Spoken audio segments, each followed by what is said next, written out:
नमस्कार। खास कार्यक्रम देश देशांतर में आपका स्वागत है। मैं हूं आरफा खानम शेरवानी।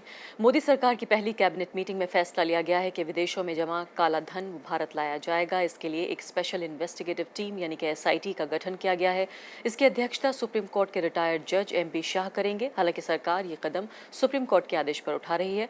सीबीआई के डायरेक्टर अमर प्रताप सिंह की बात माने तो 29 लाख करोड़ रुपए से भी ज्यादा जो पैसा है वो विदेशी बैंकों में जमा है। इस पर टैक्स न देना पड़े यानी टैक्स से बचने के लिए ये पैसा कुछ भारतीयों के जरिए इन बैंकों में जमा कराया गया है। लेकिन काले धन पर एसआईटी के गठन के साथ ही सवाल ये भी पैदा हो गया है कि भारतीय सरकार अपने स्तर पर चाहे कितनी भी कोशिश कर ले, क्या वो देश जहां से ये पैसा जहां पर ये जमा है, क्या उन लोगों की अकाउंट्स की जानकारियां और कितना पैसा जमा है ये दे पाएंगे? क्या उनके नाम हमें देंगे? कैसे तय होगा आगे का सफर? कैसे वापस आएगा ये पैसा? ये सब कुछ हम जानने की कोशिश करेंगे इस खास कार्यक्रम में। मेरे साथ कई मेहमान हैं जिनके जरिए इस मुद्दे को समझने की कोशिश करेंगे और बहस को आगे बढ़ाएंगे। मेरे साथ हैं कांग्रेस पार्टी से जयवीर शेरगिल, स्वागत है आपका। इसके अलावा डॉक्टर उदित राज हैं, नए चुने एमपी हैं बीजेपी के। मेरे साथ सत्येंद्र रंजन भी हैं, वरिष्ठ पत्रकार इस वक्त, और एक और खास मेहमान भी मेरे साथ कुछ ही पलों में जुड़ जाएंगे, अमीरुल्लाह खान जो कि इकोनॉमिस्ट हैं, इसके अलावा प्रेसिडेंट भी हैं वो ग्लोकल यूनिवर्सिटी के, और हमारे साथ जुड़ गए हैं। फिलहाल आपका भी बहुत बहुत स्वागत है। जी हाँ, सबसे पहले मैं शुरुआत आपसे करना चाहती हूँ सत्येंद्र रंजन की। पिछली सरकार की अगर हम बात देखें उस पर भी काफ़ी हमें बताया गया कि अमल हो रहा है। हम ये भी जानते हैं कि एक लिस्ट भी सरकार ने अपने हाथ में ले ली थी जिसमें करीब करीब 30 नाम शायद बताए गए थे हमें, जो पब्लिक नहीं किए गए। हालांकि एक मैगजीन ने ज़रूर उनमें से कुछ नाम छाप दिए थे।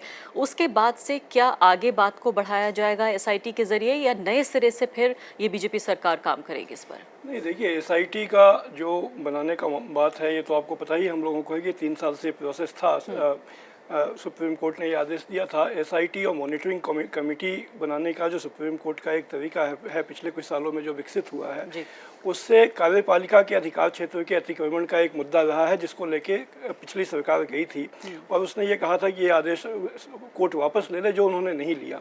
अब चूंकि वो अभी 1 मई को वो आदेश आया था, उन्होंने 3 हफ्ते में बनाने को कहा था, ये सब सरकार के बदलाव की प्रक्रिया थी, तो सरकार ने ये समय ले लिया था कि नई सरकार बनाएगी और ये नई सरकार के पास शायद कोई और विकल्प नहीं था, उन्होंने बनाना था, बनाया है। लेकिन आपको क्या लग रहा है कि इसमें एक संदेश भी था सरकार का? देखिए, पहला फैसला ये कैबिनेट के जरिए लिया गया। वर्च्यू आउट ऑफ कंपल्सन की बात है, ये काम तो उनको करना ही था। उन्होंने एक स्मार्ट मूव ये दिखाया कि अपनी पहली कैबिनेट मीटिंग में उन्होंने कर दिया। एक पॉलिटिकल मैसेज देने में वो सफल रहे कि जो पिछली सरकार जो नहीं कर रही थी हमने किया, हमारी ये इच्छा है। लेकिन ये सवाल इस सरकार के सामने भी देर सवेर आएगा कि जो एसआईटी और मॉनिटरिंग कमेटी का जो एक पूरा तौर तरीका बना पिछले कुछ सालों में न्यायपालिका के द्वारा अपने अधिकार क्षेत्र को फैलाने या कार्यपालिका के अधिकार क्षेत्र में अपने आप में सत्येंद्र रंजन ये भी बहस का मुद्दा है जो जुडिशियल ओवररीच का आप जिक्र कर रहे हैं। मैं वो बात कर रहा हूँ। मैं आपको केवल एक चीज की ध्यान में दिला देना चाहता हूँ। अभी आपने जो खबर दिखाई उसमें जस्टिस एमबी शाह ने कहा है कि ये बहुत ही जटिल मुद्दा है। ये मुद्दा जटिल है क्योंकि इसके अंतर्राष्ट्रीय आयाम है, इंटरनेशनल डायमेंशन है। इंटरनेशनली काफ़ी कुछ हो रहा है। OECD देशों का जो अभी हाल में एक उनकी संधि हुई है उसके तहत, या 2009 के बाद ओबामा के राष्ट्रपति बनने के बाद जो दबाव बना है उससे कई प्रोग्रेसिव स्टेप इंटरनेशनल स्टेट उठाए गए हैं। लेकिन उसके परिणाम आने में भी समय लेंगे क्योंकि ये जो मुख्य बैंक हैं वो स्विट्जरलैंड में है। स्विट्जरलैंड डेटा शेयर करने के लिए वहाँ की सरकार तैयार हो गई है, लेकिन वहाँ की जो सरकार तैयार होती है उसके लिए जनमत संग्रह करना होता है और ये प्रक्रिया 1-2 साल चलती है, तब जाके वो चीज़ें होती हैं। तो अभी हम लोग अपने तौर पे कुछ भी कर लें उससे बहुत ज़्यादा बात विदेशी मोर्चे पे नहीं होगी। लेकिन जर्मनी से ये लिस्ट लेना आसान हुआ? लिस्ट लेना आसान है। देखिए, उससे बड़ी चुनौती है जो लगातार इलीगल मनी जनरेट हो रहा है उसको रोकना। ये कैसे होता है? अभी ग्लोबल फाइनेंशियल इंटीग्रिटी नाम की जो संस्था है उसने लगातार वो पिछले 2 रिपोर्ट उसकी आई है, उसने उस पूरे प्रोसेस को बताया है कि ये चीज़ें कैसे जनरेट होती हैं।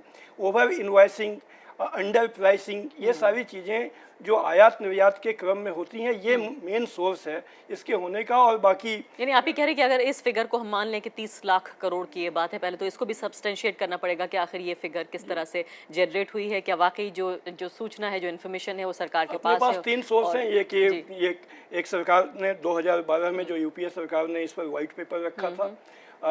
GFI की रिपोर्ट काफ़ी विस्तृत है जिस पर कि दुनिया भर में जिसको माना गया है, जिसके ऊपर एक चर्चा हुई है। तो रकम जो भी है वो बहुत ही सब्सटेंशियल है, बहुत बड़ी है। डॉक्टर उदित राज, मैं आपकी तरफ आना चाहती हूँ। सत्येंद्र रंजन कह रहे हैं, और जाहिर है ये बात भी है, फैक्चुअल भी यही बात है कि जब अदालत ने आपसे कहा है बनाने के लिए तो जाहिर है आपके लिए ऑब्लिगेशन था, बनाना था, लेकिन फिर भी सरकार ने अच्छा कदम उठाया और एसआईटी का गठन किया। लेकिन खुद जो उसके अध्यक्ष हैं वो कह रहे हैं कि मामला बहुत कॉम्प्लेक्स है। ये बात यूपीए सरकार भी लगातार कहती रही, कदम उठाती हुई नजर भी आती रही यूपीए सरकार, लेकिन बीजेपी ऐसा क्या करेगी? क्या अपने देश का ऐसा क्लाउट हमारा चल सकता है अंतर्राष्ट्रीय जगत में जैसे अमेरिका का चला, और वो लिस्ट आपको मिल जाए, वो तमाम डिटेल्स मिल जाएं कि किन किन लोगों ने कहां कहां कितना कितना पैसा जमा कर रखा है? शायद पहला कदम तो यही होना चाहिए। देखिए, बहुत ही दुर्भाग्यपूर्ण बात है कि सुप्रीम कोर्ट को इसमें इंटरवीन करना पड़ा। सरकार को इसको करना चाहिए था। और जो 17 नाम के खुलासे थे जर्मनी के बैंक के, उनके खिलाफ क्या एक्शन हुआ? ये पिछली सरकार का जो कार्यप्रणाली थी, जो भ्रष्टाचार है, इससे बिल्कुल प्रमाणित होता है कि पिछली सरकार कुछ करना ही नहीं चाहती थी और बहुत इजीली ब्लैक मनी डिटेक्ट हो सकता है। मुझे कह दिया जाए हम डिटेक्ट कर दें। सभी जानते हैं कि मॉरिशस से और इधर सिंगापुर के रूट से हजारों करोड़ रुपया इंडिया में आता है। यहीं का पैसा जाता है, रूट होकर के आ जाता है। अब तो स्विट्जरलैंड बैंक का मामला इतना बड़ा नहीं रह गया है, वो भी एक बहुत बड़ा मामला, लेकिन उससे ज्यादा जो ये मनी लॉन्ड्रिंग है यहाँ से जा करके और रूट होकर के जो आ रहा है, यहाँ एफडीआई के रूप में आए या किसी और के रूप में आए, वो तो इमिनेंस हो चुका है। और तो अब सरकार आई है, हम ऐसा करते हैं उदित राज जी, ऐसा करते हैं, मसले को अलग अलग करके देखते हैं। जो नया ब्लैक मनी जनरेट होगा उस पर हम जरूर बात करेंगे। हम बात कर रहे हैं फिलहाल, सीबीआई के डायरेक्टर ने कहा है कि 30 लाख करोड़। मैं आपसे ये जानना चाहती हूँ कि क्या रोड मैप है आगे, किस तरह से सरकार आगे बढ़ेगी? ये 30 लाख करोड़ कैसे वापस आएगा? इस पर काफी राजनीति भी हो चुकी है पहले। जब जब जब अमेरिका ले सकता है और देश कर सकते हैं, तो हमारी सरकार भी करेगी। अब कांग्रेस जैसी सरकार नहीं रही। आप ये सजेस्ट कर रहे हैं तो और देशों ने कर, और तो ये सजेस्ट कर रहे हैं आप कि फिलहाल अमेरिका के बराबर क्लाउड हो सकता है भारत का, ईमानदारी से? नहीं, ये तो देखिए, ऐसा है कि गवर्नमेंट के विल पावर के ऊपर होता है। क्लाउड की बनाने की भी जरूरत नहीं है। बहुत सारी इंफॉर्मेशन इजीली अवेलेबल हैं और उनको टैप करके एक्शन लेना चाहिए था। वो कहाँ गया? मान लीजिए कुछ केसेस में जटिलता आ सकती है, कुछ बैंक डिनाई कर सकते हैं, लेकिन हमने तो बताया ना कि ऑल ओवर द वर्ल्ड, और जिसका कि 17 पहले जिन लोगों का नाम का खुलासा हो गया था, मेरा ख्याल 17 ही था, if I am not wrong. 30 नाम थे, लेकिन जो सामने प्रकाश में आए थे वो करीब 15-16 नाम आए थे। 17 नाम थे वो लगभग, उनके नाम अखबारों में भी आ गए। सरकार ने क्या किया उस पे? चलिए, फिलहाल इस बात पर तो हम कांग्रेस पार्टी के प्रवक्ता यहाँ पर मौजूद हैं, उनसे हम बातचीत करते हैं। आपके मतलब बात है ब्लैक मनी की है। हाँ। देखिए, बात ब्लैक मनी की है। जब ब्लैक मनी की बात है तो लेट अस डिस्कस इन इसकी इंटायरिटी जो है उसको डिस्कस करना चाहिए कि black money in any form, चाहे जिस अंडर इनवाइसिंग हो, ओवर इनवाइसिंग हो, मनी लॉन्ड्रिंग हो, किसी पर स्विट्जरलैंड बैंक में हो, मॉरिशस के रूट में हो, चाहे सिंगापुर में हो, और भी। लेकिन डॉक्टर उदित राज, आप ये कह रहे हैं कि ये आसान है, अब आपकी सरकार आ गई है, अब काला धन वापस आ जाएगा, आप ये कह रहे हैं ना? नहीं, एक किया, जिनका डिटेक्ट हुआ था उनके खिलाफ क्या एक्शन हुआ? हमारे नहीं, मैं ये बात देखिए, कांग्रेस पार्टी की बात तो मैं कांग्रेस पार्टी से जरूर पूछूंगी। लाखों करोड़ का कोई क्राइम कर ले या सरकार को चूना लगा दे, उनको तो जनता ने सजा दे दी, अब तो आपके हाथ में है ना सब। जी हाँ, उनको जवाब झापड़ मार दिया, छोटा सा उदित राज जी, आप उनको जवाब देने के लिए यहाँ पर मौजूद हैं कांग्रेस पार्टी के नुमाइंदे, लेकिन मैं आपसे जानना चाहती हूँ, वो हम अध्याय थोड़ी देर के लिए बंद कर देंगे, कांग्रेस पार्टी ने क्या नहीं किया, और जैसे सत्येंद्र रंजन कह रहे हैं कि जनता ने उनको सजा भी दे दी, उन्होंने ऐसा क्यों नहीं किया। लेकिन मैं आपसे जानना चाह रही हूँ, आप बॉटम लाइन ये कह रहे हैं कि ये बहुत मुश्किल बात नहीं है, आसान है, जानकारी मिल सकती है और कालाधन वापस आ सकता है, आप यही कह रहे हैं ना?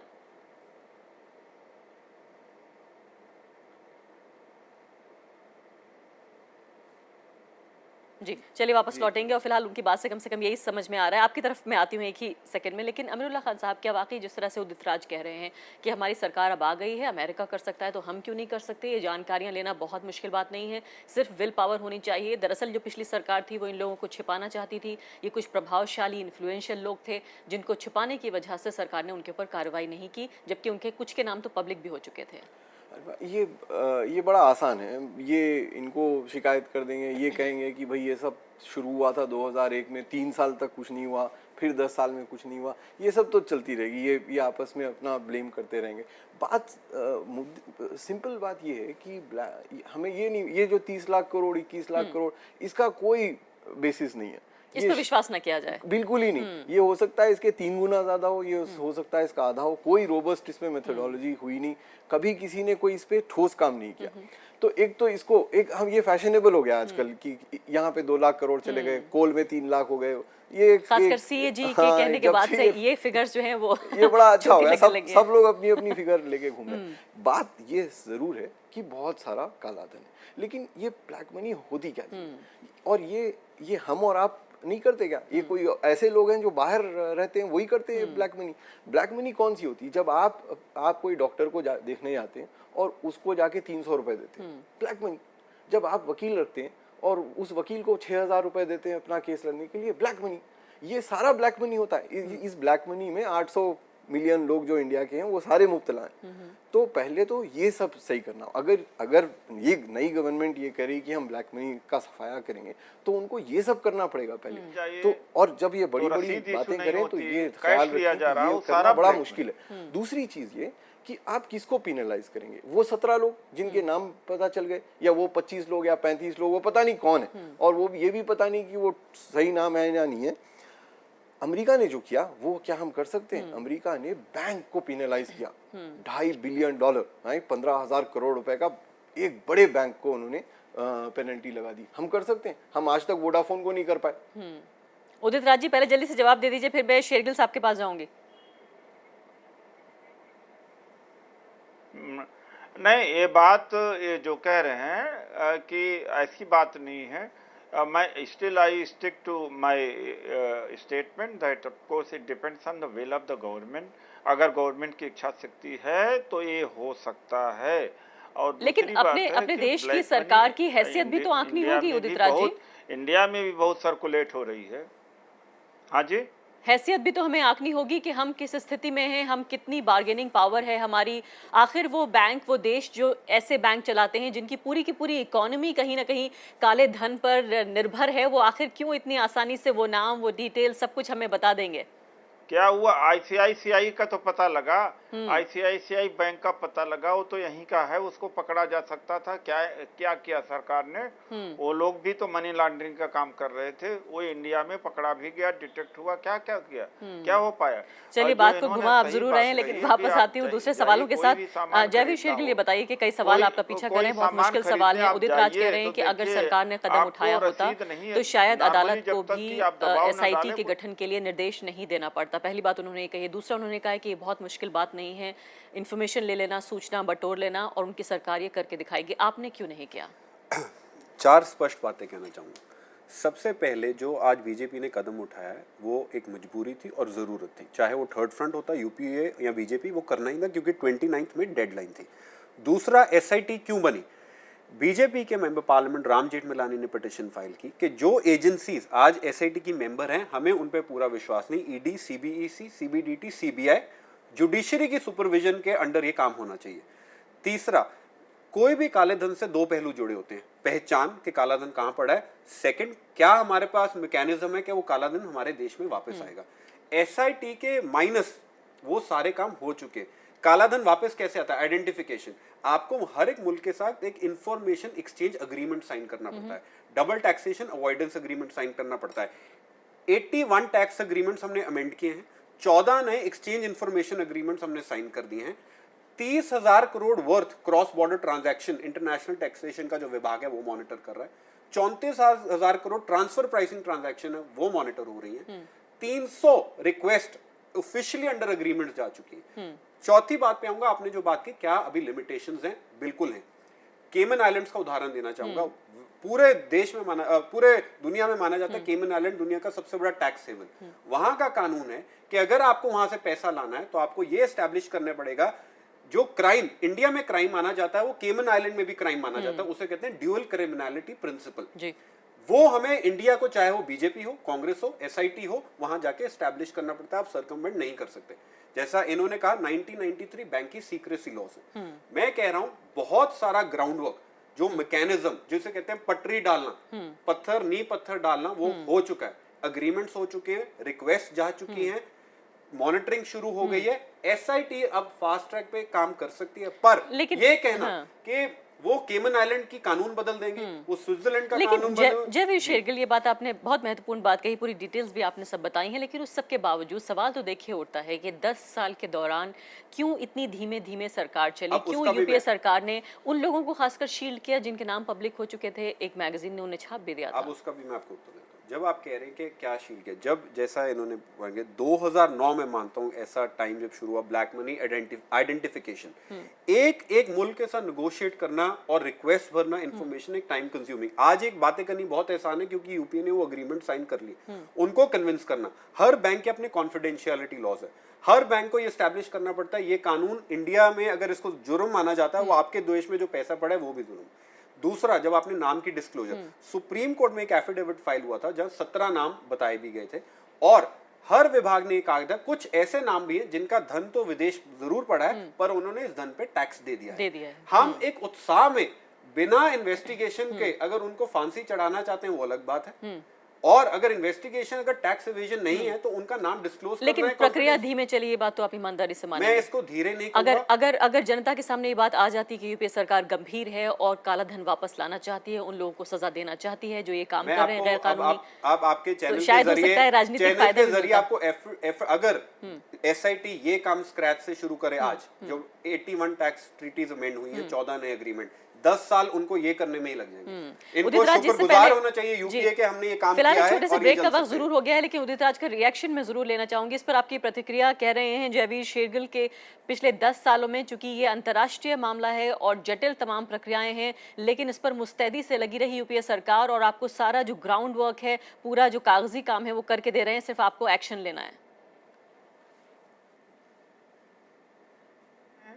ये तो यहाँ की सरकार हमारी जो इंटरेस्ट राइज होता है जो बैंक में डिपॉजिट है और उसके ऊपर इंटरेस्ट के ऊपर वहाँ टैक्स होता है, तो वो तक हमारी गवर्नमेंट ने क्लेम नहीं किया स्विट्जरलैंड से। दैट वाज इजीली अवेलेबल कि जो पैसा हमारे यहाँ से जमा किया गया था उस पर इंटरेस्ट है, उस पर जो टैक्स किया था वो टैक्स गवर्नमेंट ऑफ इंडिया ले सकती थी। That even failed to get it. ये इश्यूज कंफ्यूज कर रहे हैं। ये मामला है इंडिया जो गवर्नमेंट टैक्स जो उनको डिपॉजिट्स होते हैं वो डिक्लेयर्ड इनकम। हम ब्लैक मनी की बात कर रहे हैं, जैसे इन्होंने कहा अनडिक्लेयर्ड इनकम। जो गवर्नमेंट डिपॉजिट्स हैं वो ऑडिट में डिक्लेयर्ड हैं, वो ब्लैक मनी से कोई उनका दूर। चलिए, फिलहाल आरोप प्रत्यारोप का जो दौर है वो तो फिलहाल शुरू हो गया और चलता ही रहेगा कार्यक्रम में आगे। लेकिन उदित राज जी, फिलहाल एक छोटा सा ब्रेक ले रही हूँ। जो पैसे उदित राज जी, ब्रेक ले रही हूँ और ब्रेक के बाद वापस आऊंगी और फिलहाल इस पर चर्चा करूंगी कि आखिर आगे कैसे देखा जाए, लुकिंग अहेड जिसे अंग्रेजी में कहते हैं, कि वाकई जिस तरह से कह रहे हैं शेरगिल के तमाम ग्राउंड वर्क हो गया है, उदित राज उस बात को नहीं मान रहे हैं और कह रहे हैं कि बीजेपी सरकार जो है वो जो एनडीए सरकार है पूरे तरीके से वो ईमानदारी से आगे बढ़ेगी। लेकिन इसकी तकनीकी जो पहलू है उस पर भी हम गौर करेंगे ब्रेक के बाद कि कैसे वापस आएगा, अगर वो 30 लाख करोड़ रुपए है या उससे कम है या ज्यादा है, जो भी काला धन जमा है बाहरी बैंकों में, वो कैसे वापस आएगा ब्रेक के बाद।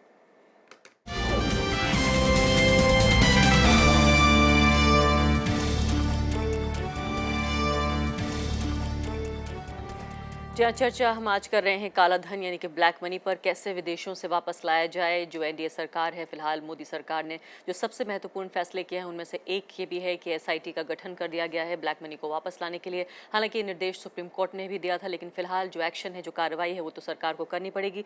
सत्येंद्र रंजन, ये बताइए कि फिलहाल जिस तरह से जयवीर शेरगिल की बात पर हम विश्वास भी करें और देखें, जाहिर कागज इनके पास मौजूद होंगे उसके लिए, कि ग्राउंड वर्क तमाम तैयार हो चुका है, एसआईटी का भी गठन हो चुका है, चाहे अदालत के आदेश पे ही सही, लेकिन उस सब के बावजूद अब यहाँ से हम कहाँ आगे बढ़ेंगे? देखिए, बात यह है कि अपने देश में करप्शन और ये जो अनअकाउंटेड मनी है इन दोनों को एक इमोशनल इश्यू बना दिया गया है, खासकर पिछले 4 साल से। उस पर जो फैक्ट के साथ में जो उसकी पेचीदगियाँ हैं, उसकी जो जटिलताएं हैं, उसके भीतर जाकर बातचीत करने की कोशिश बहुत कम होती है। ठीक है, पॉलिटिकल पार्टीज हैं, उनका अपना उसमें इंटरेस्ट है, जैसा कि हमने कहा कि उन्होंने वर्चू आउट ऑफ कंपल्सन बनाया, उन्होंने एक मैसेज दे दिया कि हमने किया, इन्होंने नहीं किया। लेकिन सवाल यह है कि उसके बाद ये जो SIT बनी है, इस SIT का जो परिणाम बहुत ऐसा, अगर ये उम्मीद कोई की जा रही है कि कोई जादुई, कोई चमत्कारी को नतीजे आ जाएंगे, तो मेरे ख्याल से ऐसा कुछ होने नहीं जा रहा है। क्योंकि सवाल ये जो है ना कि आखिर जो एक बात अभी उठाई गई कि ये नहीं है ना कि सिर्फ स्विस बैंक में रखे हुए हैं, अपने देश के डेली के ट्रांजैक्शन में जो अनअकाउंटेड मनी है, और जिसमें देश का जो अधिकांश, कम से कम मिडिल क्लास में जिनके पास भी थोड़ी अच्छी इनकम है, वो सभी लोग इन्वॉल्व हैं। सबसे ज़्यादा आपका ये काम रियल एस्टेट सेक्टर में होता है। आप एक फ्लैट खरीदने जाते हैं, वहाँ आपसे वो पहले कहा जाता है कि भाई 50% तो हम लेंगे आपसे, जो मतलब जिसमें आपको दिखाएंगे चुका। मैं चूँकि ब्लैक शब्द यूज नहीं करना चाहता हूँ, मुझे ये मैं इसलिए मैं से ब्लैक मनी नहीं मैं कहना चाहता हूँ, अनअकाउंटेड मनी में आपको देना पड़ेगा, कैश में देना पड़ेगा। उसमें हम सभी मिडिल क्लास के लोग पार्टिसिपेंट होते हैं। लेकिन मुद्दा जो है वो सिर्फ विदेशी बैंकों का बनता है। इसीलिए मैंने कहा कि एक मिथ बनाया गया, एक मिथ है, एक इमोशनल इश्यू बनाया गया है, और ये इमोशनल इश्यू बनाया गया पॉलिटिकल पर्पस से। और वो पॉलिटिकल पर्पस ठीक है, उसमें कोई दिक्कत नहीं है, वो बनाया गया, उससे कोई अगर अच्छा काम होता है आगे, SIT बनी है तो बहुत अच्छी बात है। लेकिन मुझे संदेह है कि उससे कोई बहुत चमत्कारिक परिणाम आएंगे। उदित राज जी का मैं बड़ा सम्मान करता हूँ, लेकिन वो जितना आसान इसको बता रहे हैं उतना आसान शायद ये नहीं है। तो अमानुल्लाह खान साहब, ये बताइए कि जिस तरह से सत्येंद्र रंजन जिक्र कर रहे हैं इस बात का कि जो घरेलू यानी ब्लैक मनी, अगर नहीं भी कहा जाए, अनअकाउंटेड मनी है, जिसका कोई यानी कि अकाउंट नहीं है, कहीं कहीं कोई हिसाब नहीं है, वो लाना आसान है। लेकिन क्या बीजेपी के लिए एक तरह से ये मजबूरी भी बन गई है, जिस तरह से इसको बार बार बताया गया कि अगर बीजेपी की सरकार आती है तो वो सारा काला धन वापस लाएगी, यानी अगर जटिलताएं होने के बावजूद उसे आसान बताना एक तरह से राजनीतिक मजबूरी भी है? ये डेफिनेशनल प्रॉब्लम हो गया है कि आखिर ब्लैक मनी होता क्या। लोगों को ये कतराते हैं कि इसको ब्लैक मनी कहें। ब्लैक मनी बड़ा साफ सीधा, सारा कैश जो हम इस्तेमाल करते हैं वो ब्लैक मनी होता है। हम में से कई ऐसे लोग हैं, एक तो हमने 50-60% लोगों को बैंक से बाहर रखा, वो जितना काम करते हैं वो सारा ब्लैक मनी। हम में से 10% लोग क्रेडिट कार्ड यूज करते हैं। हम में से कुछ लोग बड़ी शान करते हैं इस बात की कि मैं क्रेडिट कार्ड नहीं यूज करता, मैं तो कैश यूज करता हूँ, वो भी ब्लैक मनी हुआ। तो ब्लैक मनी वही होता है जो ज्यादातर कैश में, जो छोटे छोटे ट्रांजैक्शंस को के अलावा, बहुत छोटे ट्रांजैक्शंस के अलावा। यानी आप उस थ्योरी में यकीन नहीं रखते? रामदेव ये कहते हैं कि अगर ब्लैक मनी सारी वापस आ जाए तो डॉलर का दाम जो है नीचे चला जाएगा, रुपया ऊपर चला जाएगा। हाँ, लेकिन ब्लैक मनी होता वही है जो नहीं आ सकता। ब्लैक मनी कैसे आएगा? आप इलेक्शन बार बार करिए, जरूर आ जाएगा ब्लैक। ये पिछले इलेक्शन में देखा आपने, दोनों पार्टियों ने इतने बहुत से पैसे खर्च किए, बहुत सारा पैसा उसमें वापस आया। ये जो शेयर मार्केट में धूम मची, इसमें बहुत सारा वही पैसा वापस आया। ये जो करोड़ों रुपए के घर और जमीनें बिकती हैं, खरीदते हैं लोग सारे कैश लेकर, वो सारा ब्लैक मनी है, वो आ रहा है वापस। बल्कि ये तय है कि ये जो इतना बहुत सा कह रहे हैं, अगर ये है 20-22 लाख करोड़ रुपए, इसमें से बहुत सारा तो आ चुका है वापस। वैसे ही हमें पता ही नहीं। कर्नाटक का जो एंड में मैं जो आपका सवाल था कि अब वे फॉरवर्ड क्या है, चाहे वो बीजेपी गवर्नमेंट है, वे फॉरवर्ड है ये। अगर आप सीरियस हैं, पहले तो आपका आइडेंटिफिकेशन प्रोसेस फास्ट। अगर हमने 14 अग्रीमेंट किया, आप 28 पे जाइए। पहले आपकी एजेंसीज को रिपोर्ट लेनी चाहिए, क्या पहचान हो गई है, किन किन मुल्कों में कितना पैसा पड़ा है। दूसरा, अपने जो डिप्लोमेटिक रिलेशंस है या डिप्लोमेसी है, उनको स्किल्स को एडवांस करके अब उनके लॉज डाइल्यूट करके पैसा वापस लें। तो एक बहुत टेक्निकली, प्रोसीजरली, लीगली ये मामला इमोशनली नहीं सिर्फ रैलीज में चल सकता है, असलियत में ये 3 पहलुओं में कदम उठाना पड़ेगा। डॉक्टर उदित राज, आखिरी सवाल आप ही के जिम्मे फिलहाल की जो एडवाइसेस हैं, जो मशवरा है, कांग्रेस पार्टी के यहाँ जो प्रतिनिधि बैठे हैं, जयवीर शेरगिल, आप उनकी बात मानेंगे? और 3 पॉइंट्स में सिर्फ मुझे प्रिसाइसली बताइए कि अब ब्लैक मनी को वापस लाने के लिए 3 कदम उठाएगी NDA सरकार।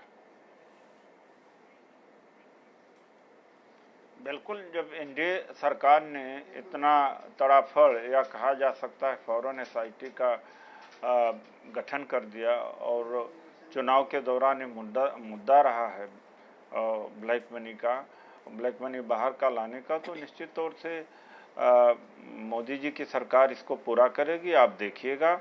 और इसमें हम लोग पीछे रहने वाले नहीं हैं। पॉइंट्स नहीं मिले, सवाल बिल्कुल समय बिल्कुल समाप्त हो रहा है। बिल्कुल 3 पॉइंट्स मुझे दे दीजिए आप। मुश्किल सवाल है, लेकिन मुझसे पूछ रहे हैं आप? जी, आप ही से। कार्रवाई तो आप ही को करनी होगी, हम तो सिर्फ बहस कर सकते हैं।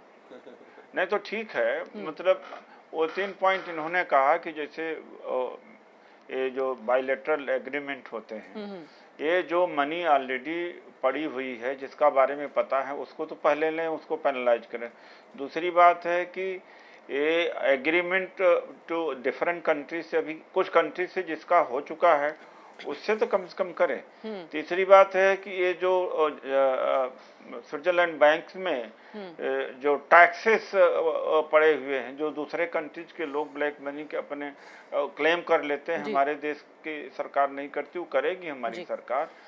तो मेरा ख्याल वे फॉरवर्ड यही है। और अभी चूंकि एक बड़ा कॉम्प्लेक्स इशू है और किस तरह से एसआईटी मूव करेगी उसका सारा हमने अभी उदित राज जी बहुत बहुत शुक्रिया। आप जो कह रहे हैं हमें विश्वास है और उम्मीद है कि जनता भी विश्वास करेगी इस बात पर, और उम्मीद हम ये भी करते हैं कि आखिरकार तमाम ग्राउंड वर्क जिस तरह से कांग्रेस पार्टी कह रही है उनकी बात पे भी हम विश्वास करते हैं और आपकी बात पे भी हम विश्वास करते हैं कि ग्राउंड वर्क उन्होंने तैयार किया और फिलहाल आप जाकर एक्टिवली उस पर एक्शन लेंगे और ले आएंगे तमाम जो ब्लैक मनी है, जो काला धन है, और खासकर इस बात पर भी साफ जोर की जो घरेलू स्तर पर जो ब्लैक मनी का जो धंधा है, जो कारोबार है, जिसकी तरफ हमारे मेहमानों ने इशारा किया है, उस पर भी जरूर जोर दिया जाएगा। बहुत बहुत शुक्रिया सभी मेहमानों का। इसी के साथ अभी के लिए इतना ही। नमस्कार।